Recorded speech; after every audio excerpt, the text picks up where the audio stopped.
Hello and welcome to One United. My name is Paritosh Joshi along with Wali Siddiqui and Anshuman Joshi for One United. Here to talk about the Manchester Derby in the Carabao Cup. That is tomorrow.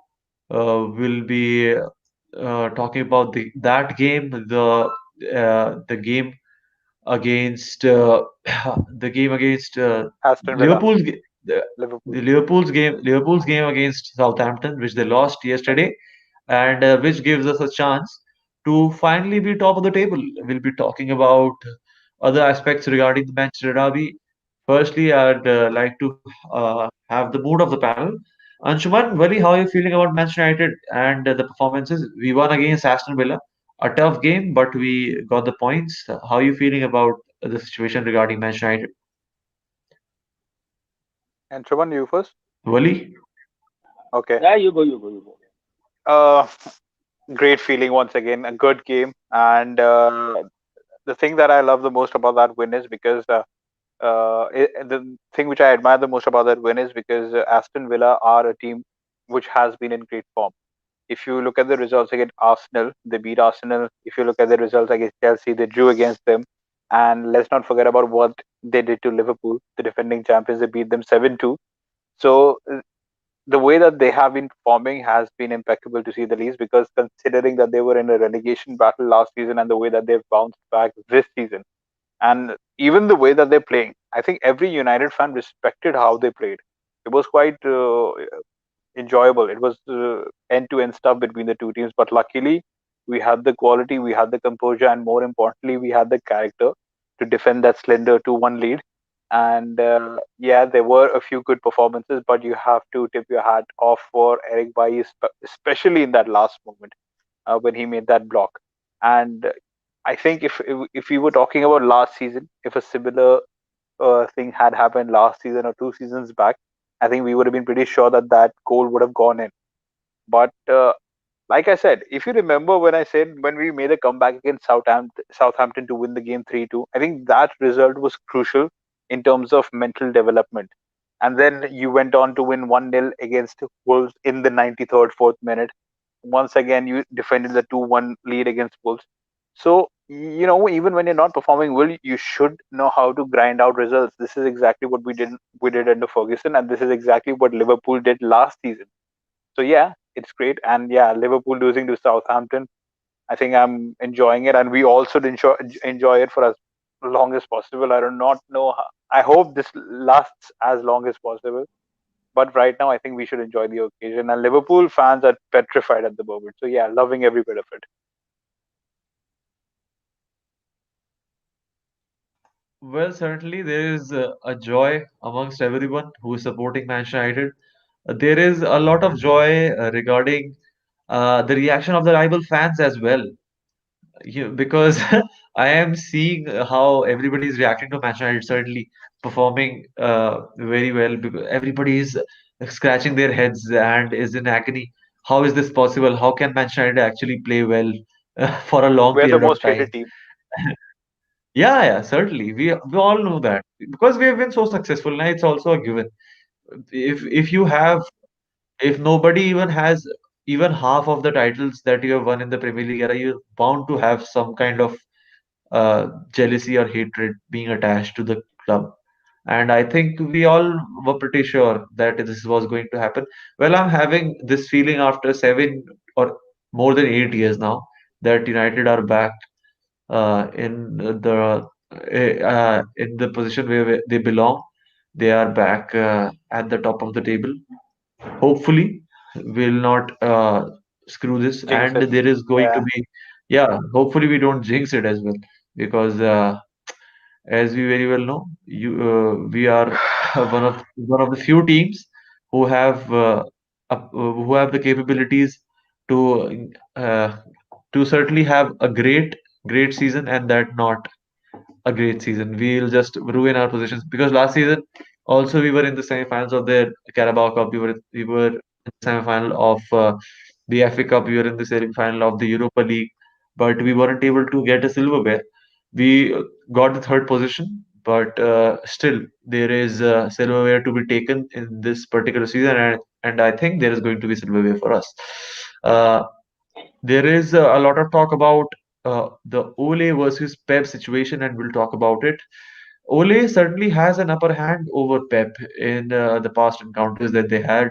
We beat them three times in the previous season, two times in the Premier League and one time in the EFL semi-finals. One leg we won, Second leg.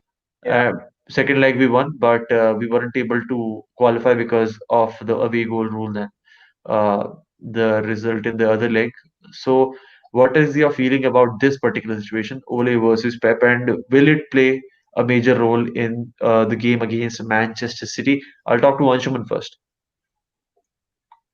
Well, despite all the criticism that Oli has had, I think that he really has Pep's number because ever since the start of last season, Pep's Manchester City have only beaten us once, and I think that goes a long way because in case of Pep Guardiola, what he does do, even in big matches, when he has better teams, he always tend to overthink his team. Something that happened that has happened every time in the Champions League matches as well, most especially in the last season's Champions League when he had absolutely no right to lose against Lyon, and yet he did. So that is something that plays in our favor.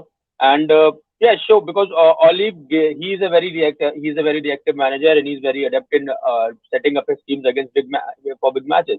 So yeah, there is a lot of optimism going into tomorrow's match. Most importantly, because this is a one-legged affair.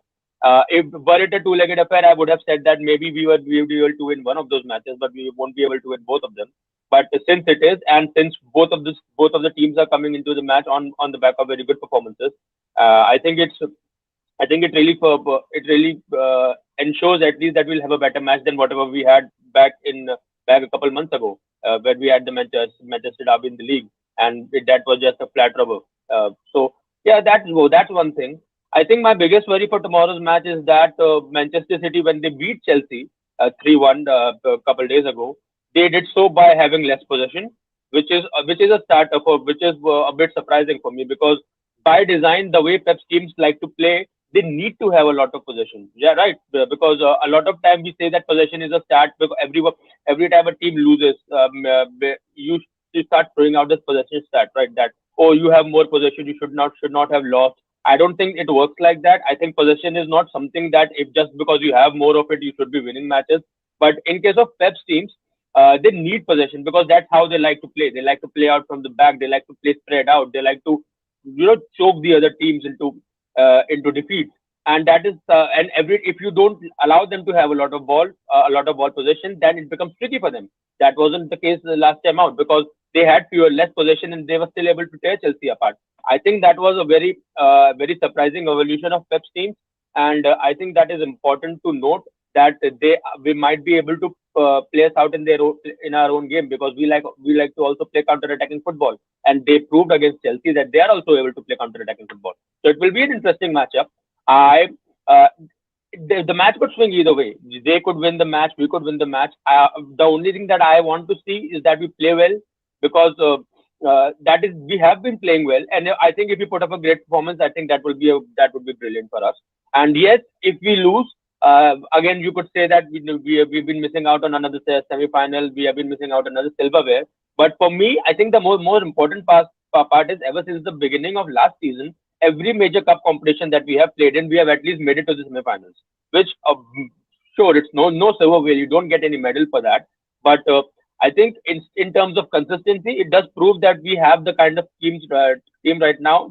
Have the kind of players right now that are able to go deep into the competitions. So I think that is a bit of an optimism for me. I would like us to beat City tomorrow and move into the finals. But yeah, they're all making for a brilliant match tomorrow.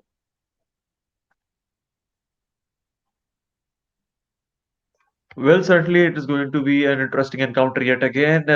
What do you think, Wally, about the whole Ole versus Pep situation? Do you think Pep will have the better of Ole this time around, or is it going to be the same old story? Well, one thing is for certain, Pep Guardiola just loves winning the Carabao Cup, and so does Jose Mourinho. So I just hope that Ole Gunnar Solskjaer and his team have been showing character in the last few games, and we have always been talking about progress under Ole Gunnar Solskjaer. So advancing into the finals will be a progress, and yes, we will be expected to lift the cup as well, and that could actually be a huge morale boost for the entire unit in terms of the Premier League campaign as well. So it's important that we win tomorrow. And another thing that I would like to point out over here is that it's going to be a cracker of a game. And actually, I'm more worried about Manchester City than Liverpool at this very moment in terms of the title race as well, because defensively they look astute. And even if you look at Ruben Diaz, and then you have John Stones, who's revitalized himself. You have Cancelo, Kyle Walker. Everyone is playing quite well. Squad depth is there. They have it. Liverpool, on the other hand, they don't have much of a squad depth. So I think tomorrow, even though we're understating the match to an extent, I think we have to be really careful of Manchester City. They're a quality opposition. Let's not forget that. And just because they do not have as many fans on Twitter to hype them up, you can't just understate them. Like I've said, they're a quality opposition, and and it's gonna be a good game. The good thing is that these good games will help us develop even more. Like I said, the game against Wolves was challenging in another manner. The game against Leeds, the game against Aston Villa, these are all good games. These are all good oppositions. These are not relegation fodder that we're talking about. So I think Manchester City is the next step, and then obviously we face Burnley, and then we have Liverpool as well. So the more number of good quality games that we play, the better we get. For example, if you look at Chelsea right now, we were thinking that they were title contenders, but they were just merely beating 15th or 14th or 16th position teams, and when they came in front of the top four teams, they're getting bamboozled. So it's good to see that we're playing really well. And what will be interesting is how we set up tomorrow and what will be the 11 that we pick, because both managers, I'm sure that they have the title race in mind as well. The FA Cup is there Yes, as well. let's take the playing 11 stuff for a little bit. We'll talk about Yeah. other stuff. We have some comments. We have Dennett with us on the comments. He's saying we have to go a step further. We have to reach the finals, and there is complete honesty and absolute truth in that. I believe that we have to reach the finals. Mm. For one season, we have been okay with the semifinals. We are like, okay, this team is still developing, and although we are still in process, but we are looking like a side who can at least win some kind of silverware. And Carabao Cup, I won't be. I will easily be having a Carabao Cup in the cabinet rather than having no trophies at all. So I Yep. want silverware, and even the Carabao Cup will do it for me because it's about the winning mentality. I'll ask you guys about that particular thing as well, because what do you prefer is going to be the situation regarding Manchester United and their mentality when they face City. What do you think about the silverware situation? I'll talk to Wally first. Well, the silver situation is quite clear. We are quite close to winning our first silverware, and that is the Carabao Cup. If we beat City, I think we're the favorites in the final, be it Tottenham or be it Brentford. I think it'll be amazing if we get Brentford. But uh, I think we're the favorites. It's Well, a good game tomorrow. the Tottenham are winning 1-0. Okay, I forget it. So it's Tottenham. Yeah, so yeah, we did get pummeled 6-1 against Tottenham at Old Trafford earlier this season, but that's not going to be repeated the way that we've been playing. And Tottenham have been struggling. So let's not forget about that as well. And the good thing is, like I said, that we're playing with zest and we're playing with confidence. And earlier we used to say that we're not creating much chances, but quickly, and that Ole Gunnar Solskjaer, even though I still felt that he might not be the guy, he's proving me wrong, and I love that the transitional play, the quick transitional play, especially while breaking up the play from midfield region to quickly counter attacking on the other hand, is actually second to none if you compare it to anyone in the Premier League. I think we're the best at it right now, considering the individual brilliance we have. So I think we have a really good chance in the Carabao Cup. We can go the distance in the FA Cup as well, and there's a reason why we're in the title race too. But then again, uh, there are plenty of Ole doubters. I still doubt him at the moment, but I would love him to prove me wrong. And God forbid for the other rivals, if God forbid for the rivals, if he does win the significant silverware, a significant trophy, then it's going to be one long. It's going to be long, long, long seasons for them for the time to come. So I'm just excited about it. Well, they'll have to shut their mouth up and go back into the caves for a long while, because if we start winning, then it's going to be a Like we've problem been, for everybody. Uh, yeah. that's going to be a problem. You can't deny the fact that everybody is jealous of Manchester United. I think there is hardly any club which is not jealous. I think Leicester City don't have a problem with this. Their fans are quite cool because they believe in miracles, and their team pulled off one miracle when they won the Premier League. Nobody was expecting them to, and they are quite happy because they are one decent blokes. That is the people I've met, especially Leicester City fans, are quite good. Tottenham fans, they don't really matter. Arsenal fans, some are decent, but many of them are assholes. Scousers, I don't really like them. And City fans, well, who cares? There are hardly any. So I there are a lot of things that we can talk about, but uh, Dennett is saying that he agrees with Wally on City being the bigger threat.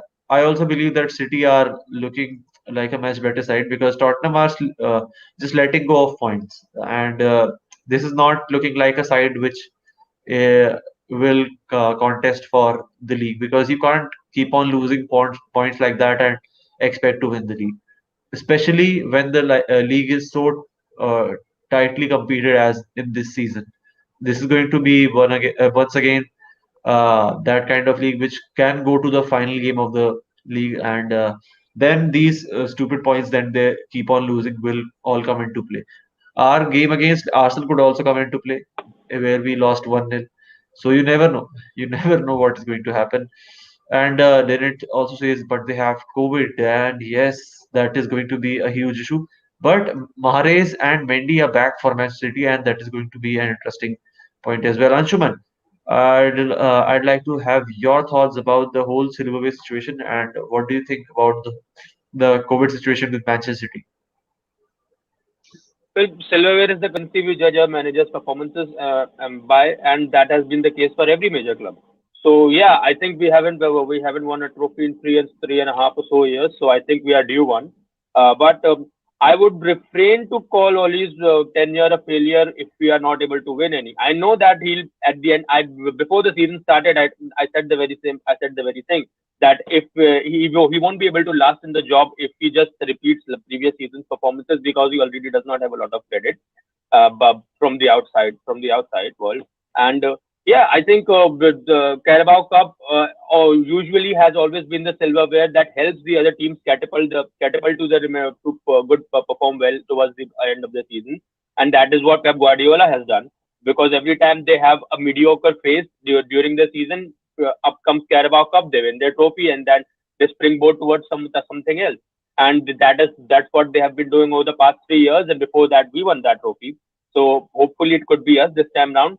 I would absolutely love that lap the Carabao Cup up, and I would actually be happy for Oli because at the end of the Manchester United tenure, if he can actually say that he won something, I think that would be great for him.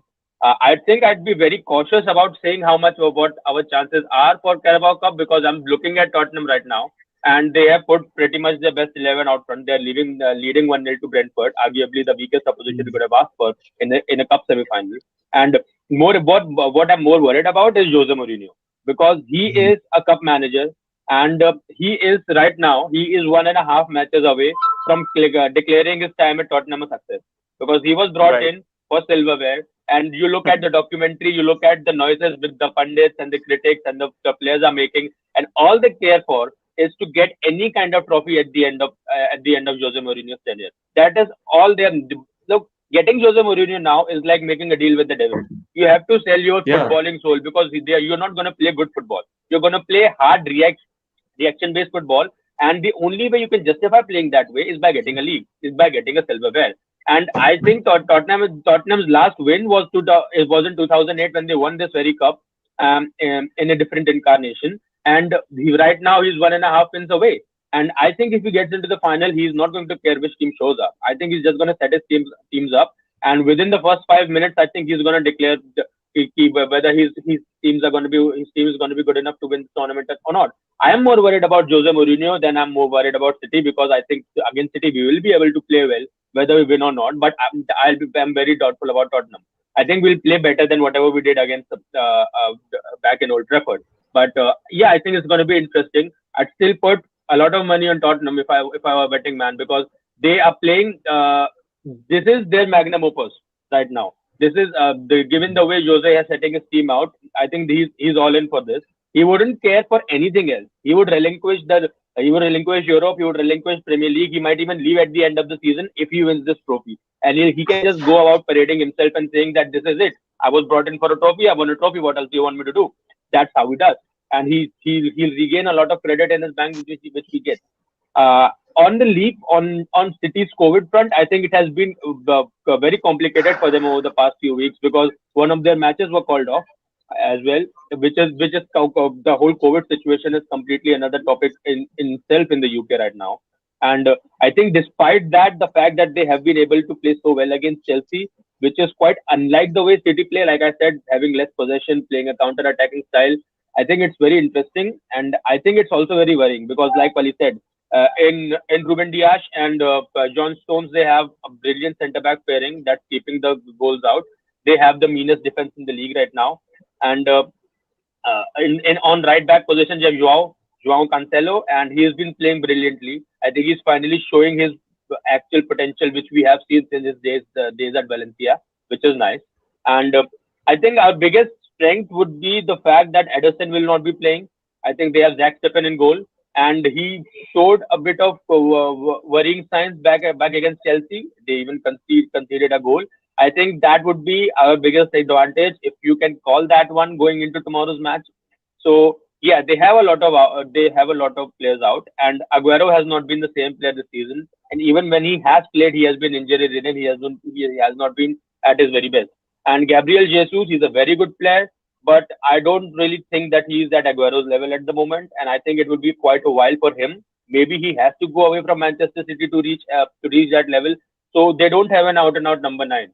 But what they do have, like the same way they had against Chelsea, they played wide wingers. They did not have inverted wingers. They played wide wingers. They put left-footed Foden out on the left and right-footed Sterling out on the wide with a false nine in Kevin De Bruyne, which was very interesting because this is quite reminiscent of how Pep likes to play anyway.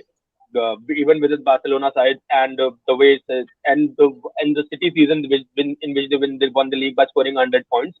So yeah, they're doing interesting things right now, and because they have their defense sorted right now, they can play the likes of Rodri and Fernandinho in the midfield, which is providing them a lot of solidification. So despite the COVID, I think they have quite a lot in the bank to be able to perform well tomorrow. So yeah, that is something to see once again. Yeah, certainly there is a question regarding silverware, and hopefully there will be silverware for Manchester United by the end of this particular season. We'll talk about another player who has been showing promise for Manchester United. We always talk about Marcus Rashford. We talk about Greenwood. We talk about Bruno Fernandes. We talk about Fred once in a while. We talk about McTominay, but we rarely talk about Eric Bailly and the Aston Villa game. I believe the 3 points belong to Eric Bailly as a player because if he is even 10% lesser than what he played in that particular game, we are conceding goals and we are losing points. And the celebration post that game showed how much the players also appreciated his effort in the goal when United were able to secure the 3 points. I'll talk to Wali about Bai, and we'll quickly have a short segment about Eric Bai. I always believed he was our best TV on the day he's fit, but he was made of glass, as we saw in previous seasons. He has finally been patched up, I believe, and hopefully, just hopefully, stays this way. If he stays this way, he is the best centre back that we've had for a long while now. Wali, what are your thoughts about Eric Bailly, and is he a regular starter now for the side?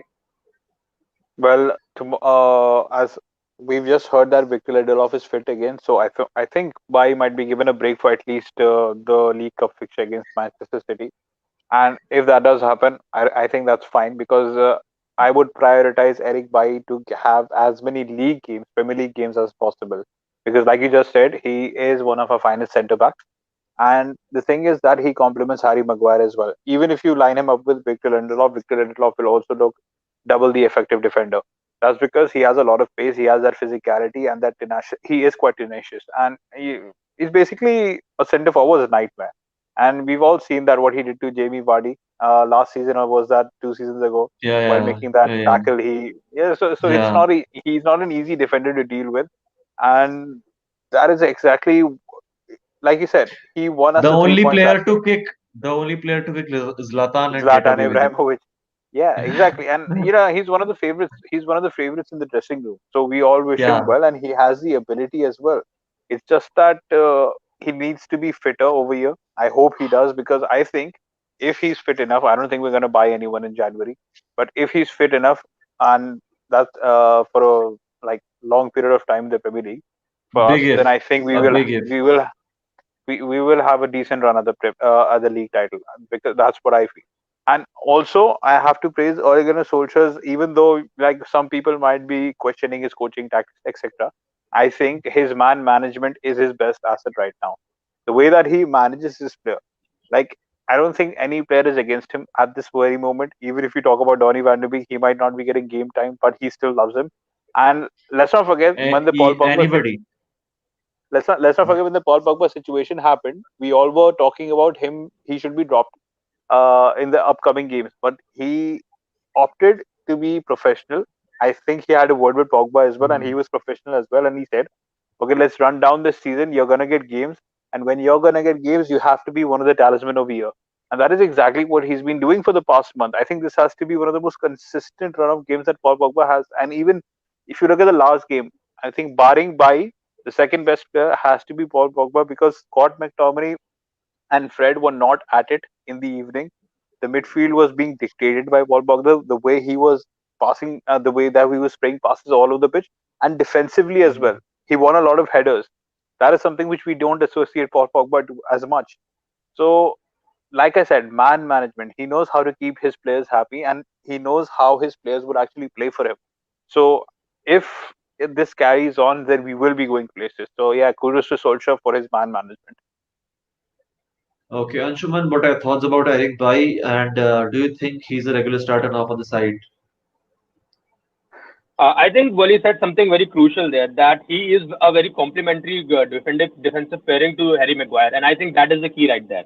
Because when you look at Lindelof and Harry Maguire, they are very similar it comes to their playing styles, when it comes to their temperament. More importantly for Harry Maguire, because when I look at him, I see a hardworking man in general. He's a very hardworking player. He's a decent defender. I still don't think he's an out and out leader who should keep the armband, but that is a different discussion altogether. And he has it right now, which is fine. And he's a hardworking defender, doesn't have a lot of pace. He likes to dribble, and he's a decent defender. But what he doesn't have is someone to complement him for the lack of his pace. And we have seen defensive pairings over the last decade or so, where you have players like these, where one is a very astute defender, and the other one is, well, for the lack of a better word, a shithouser. And we don't have that in Harry Maguire. Harry Maguire is a lot of things, but he's not a shithouser, and neither is Victor Lindelof for a greater degree. Eric Bailly is most of the time when he's not. Most of the time, I think we have seen him just fooling around. But there was just one time he gave away a penalty. There was other time a couple of weeks ago when he was just pointing his hand out for absolutely no reason, and he Mhm. almost conceded a penalty. So yeah, he has that in his locker as well. But when he's on his day, he's absolutely unstoppable because he is very confident on the ball. Like sometimes he just do annoyingly infuriating skills in his own backline, and just you just go, why are you doing this? Shouldn't be doing this. But he does do that, and he's usually able to pull all of those off. So that he has that kind of confidence. He has that kind of maverick temperament that you need to complement with Harry Maguire, and that is, I think, very crucial right there. So yeah, like Wally said, he's very complimentary, and I think that is the only reason why I think he's a better option than Victor Lindelof right now. We can sit here and debate that on their better days who is a better defender, but that's not the point here. We are playing a game of 11 men and 11 people, and you need someone who can fit into the team. And right now, Eric Bailly fits into the team better than Victor Lindelof does. So yeah, he is fit for tomorrow's match, Lindelof apparently, but I would still like to see Eric Bailly because I think we need something to thwart City space, and I think he'll really help us there. He really helps Harry Maguire because, as we all know, Harry Maguire likes to wander off in his own little adventures throughout the game.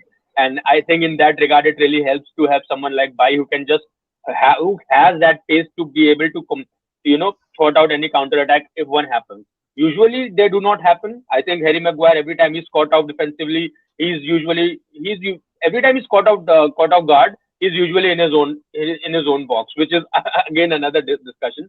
But yeah, I think it's his pace helps. So yeah, I think Eric Bailly is the best option alongside Harry Maguire right now. Yeah, Eric Bai, a lot of praise for Eric Bai from us. But I want to say something about Eric Bai and why I think he is having the pairing with Maguire, and why is everybody noticing that Maguire is playing well. I believe that Victor Lindelof as a defender is a lot more reliable than Bai, and this also plays on the mind of Harry Maguire.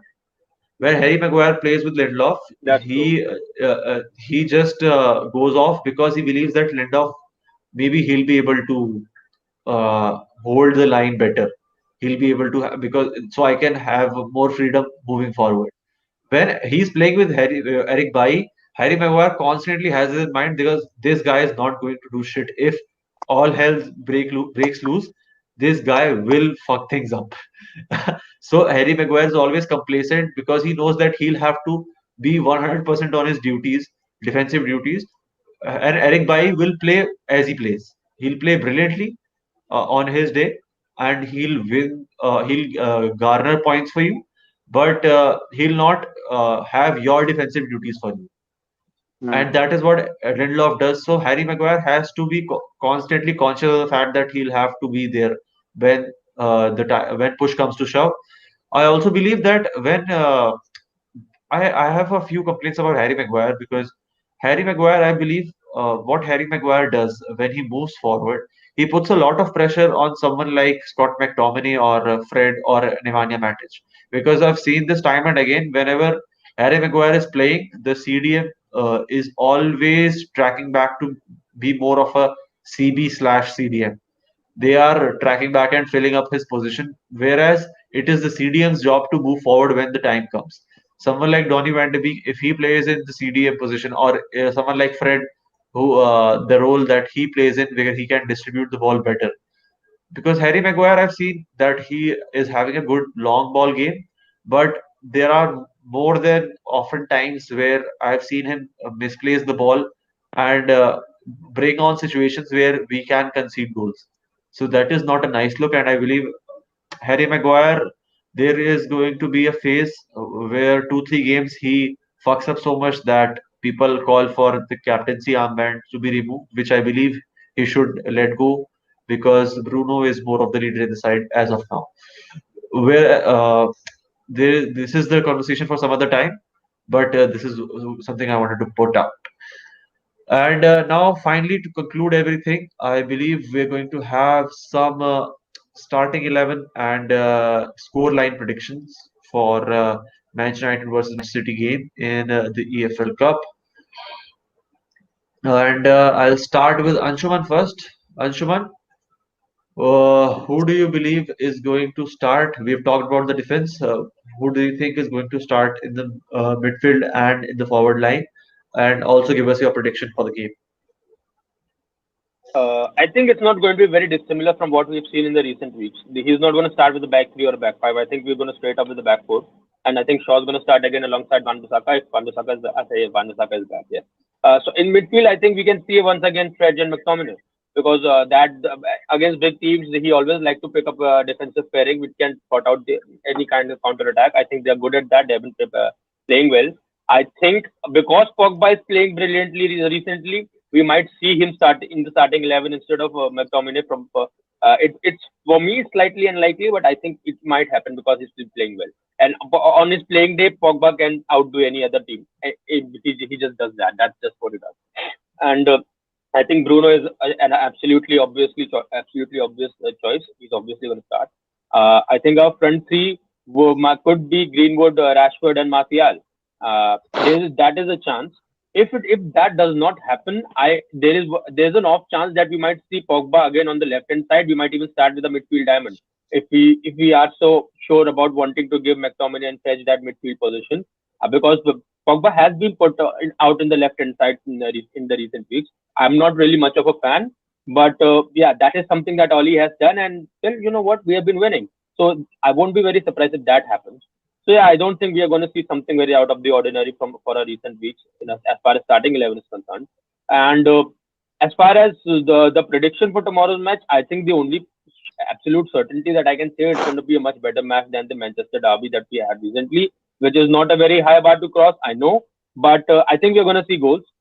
Because both of the teams, I don't think anyone wants to, given how congested the season already is, I don't think anyone wants to risk that chance of having to take this into extra time and then having to take this into penalties, because the mental and physical exhaustion that brings can have lingering effects in a month as congested as January, in a season as congested as this one. So I think both of the teams would like to play a quick game, and I think we're going to see goals. I think for me the prediction would be 2-1 either way, because both of the teams, neither of the teams are going to sit back to a greater degree, and because there is no factor of goal difference, I think we're gonna see some great attacking style football. Okay, Wali, what are your thoughts about the starting 11 and who do you think is going to start? Also, the fact that bring in your predictions for the game. Uh, Dean Henderson should start in that goal, and he's done decent in the League Cup as well, so decently well. And then you talk about your fullbacks, it should be Van Bissaka and Luke Shaw once again. Centre backs, I think it's going to be Victor Lindelof and Harry Maguire, even though I would want Eric Bailly there as well. But yeah, I think Lindelof can handle it. And then you have your midfield. Instead of McTominay, it'll be Matic. This is what I feel, because I think Matic is much calmer over there in the ball. And then you have your Paul Pogba, Bruno Fernandes. And when you go up top, it's, I think, back to Martial and Rashford. I think he's going to go with a similar formation. It's going to be a diamond, because I think we played quite well against Aston Villa with that formation. Greenwood hasn't been in the best of forms, so I don't think he will start him in the semi-final. I think he would start him in the FA Cup game against Watford, and he'll play full Mhm. 90 minutes over there. But I think it's going to be pretty much the same formation. And if we talk about the scoreline, I think it's going to be 1-1, and we go through on penalties, because we just love penalties, like everyone says. Okay, so it's the penalties for Wali. I believe Greenwood isn't going to start. Uh, from what I've seen from Ole, I think Dean Henderson is not going to start in this particular game. It's going to be David De Gea because it's Manchester City. If it was Brentford, we could have seen Dean Henderson easily. But I believe Dean Henderson could be playing a part in the FA Cup game against Manchester City. Ole, I believe, would go with David De Gea. Uh, what I want is buy with Lindelof, but I don't think we'll be seeing that. Uh, we'll be seeing. I believe it is going to be Maguire and Lindelof for what I see. But you never know. I want Ole to surprise us. And when Bisaka along with Luke Shaw, that is pretty evident. And I believe it is going to be 4-4-2 with Pogba and Bruno given a lot of freedom with McTominay and Fred more in the CDM roles and Martial and Rashford up top with a diamondish formation, and I believe it is going to be an interchangeable position between Martial and Rashford, as we have seen that Yep. both switch sides whenever possible. Uh, kind of emulating something that Rooney Ronaldo did when Tevez was playing, because the three of them quickly changed their positions in the 2007-8 season, and that is why we were so dominant, because every striker was able to score goals, create goals, and play any of the three positions.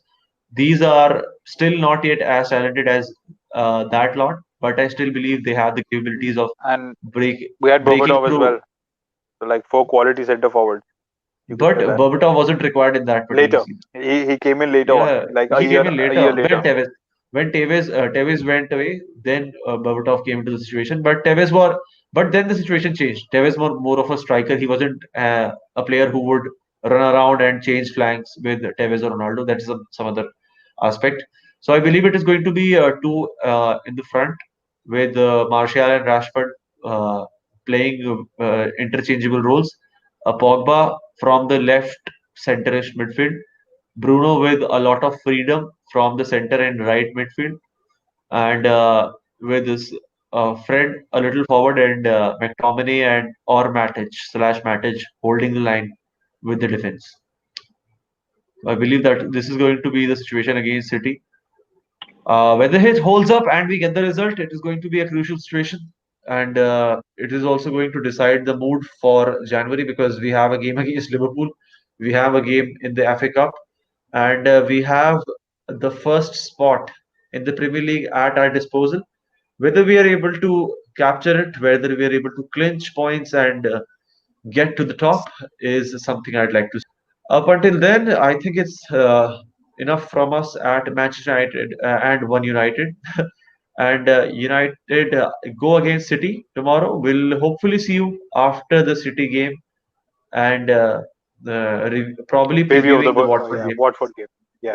Yeah, previewing the Watford game. Up until then, it's goodbye, sayonara from me, Paritosh Joshi, Wali Siddiqui, and Anshuman Joshi from here at One United. Ciao.